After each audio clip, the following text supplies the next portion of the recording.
Grok, who is... Oh, God.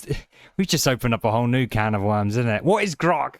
Command AI. Grok is xAI's model who worked with Cursor on the new Grok 4.5 model. And that's actually, apparently, not a bad model at all. So we have Grok 4.5 compared to the other best models, and it's respectfully good. And it is a surprise. It is a surprise, especially because they were so much behind. They were a joke, they were a meme.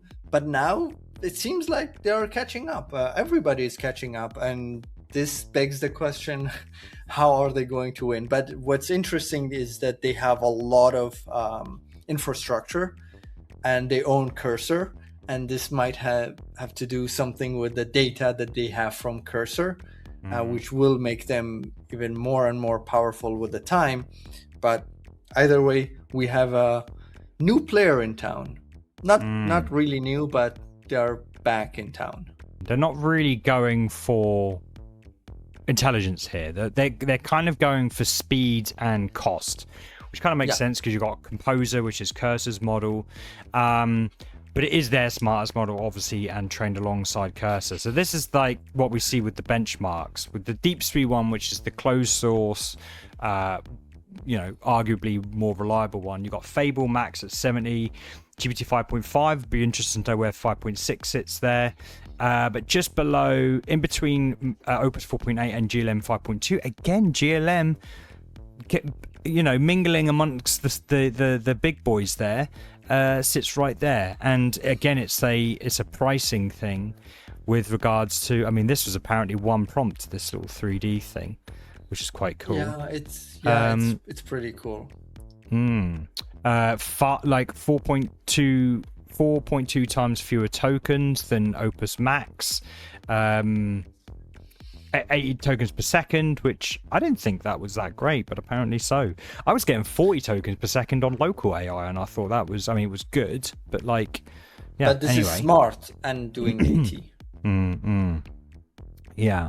So 2 million in and 6 million out, so pretty good. I think it's now finally a bit of a contender.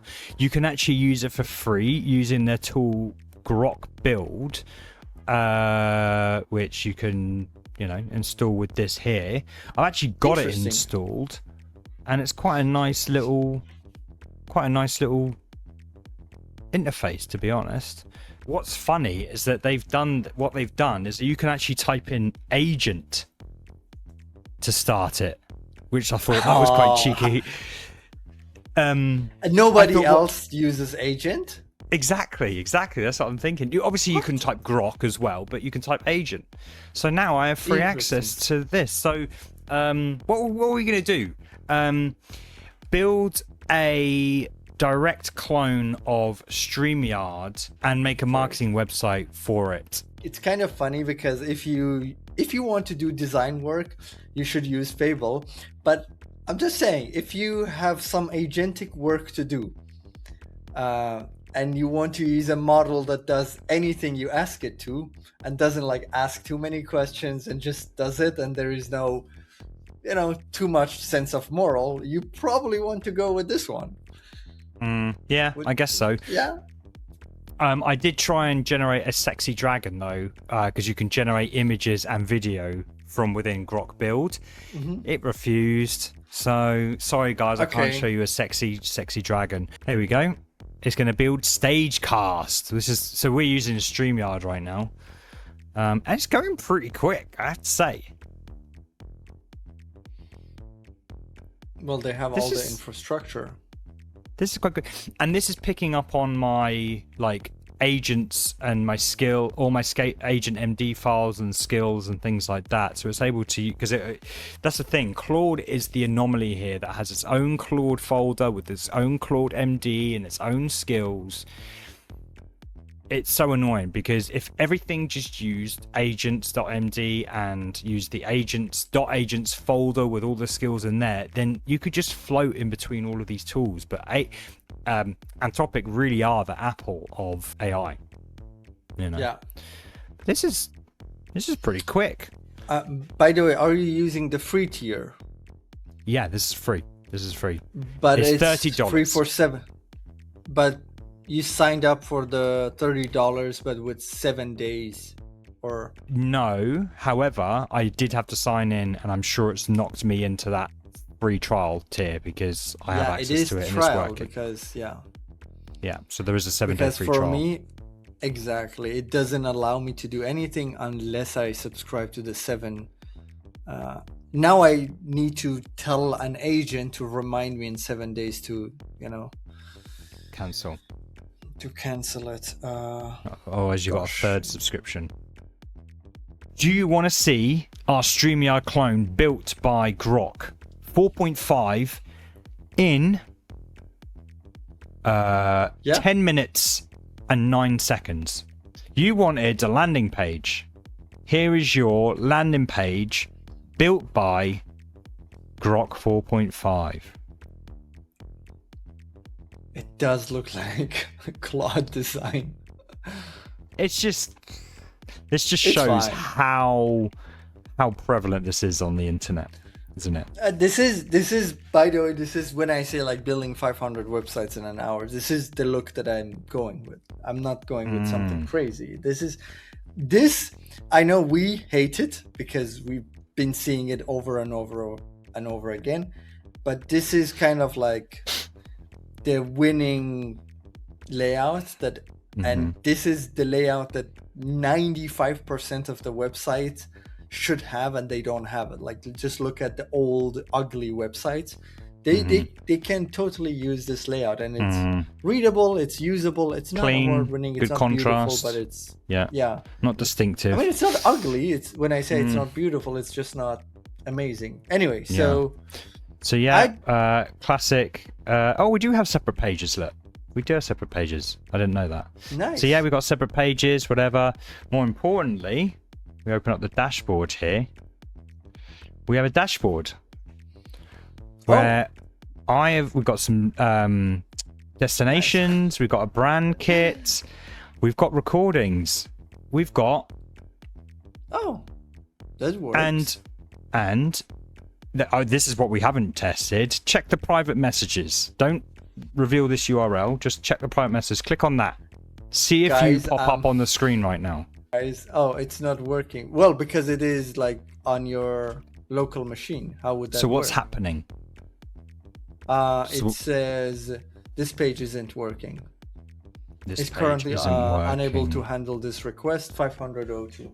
Meanwhile, you do that. Maybe I can show the design that Grok did for me. Yeah. So this is my website, my current website that we are like redesigning. If you notice, we have like a hero section. We have this section with our past work. We are showing it off, and we have like this section. And I asked Grok, literally here, I said like, create a clone redesigned version of my website homepage, use WebGL and creative coding, kabarza.com. This is a very minimal prompt. I wouldn't prompt like this normally, but yeah, that's what I did. And here's the result. Let me reload. So it's it's hard to see, but I don't know. It's not amazing, but I guess I get the idea. So it didn't use my I didn't specify anything. Okay, so I'm not complaining about why didn't it do this and that, but it did use 3JS and GSAP, and I guess this is not this design, but it is what AI does with a one-shot prompt. It's not too bad. Do you want to try that link again? Sure. Oh yeah, I'm gonna remove. It is working. I don't see myself, but I can. Did you type your name in? Yeah. Oh, you're in the green room. Oh, now it's asking for. Wait, give me a second. Actually, I'm going to allow another camera just for fun. You're in the green room. Yeah, I can't see. Guests.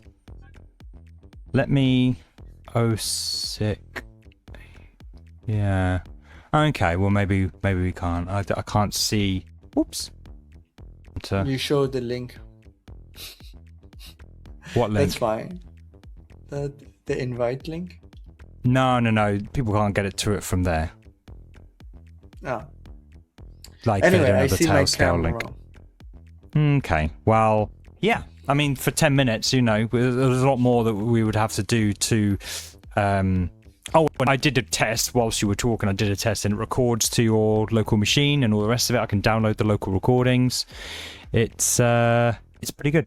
This is part of a larger conversation on my show, Cmd.AI, which we stream live every single week. We discuss the news and all things related to AI in the world of design and web. Catch us next week and join in the banter. Cmd.AI.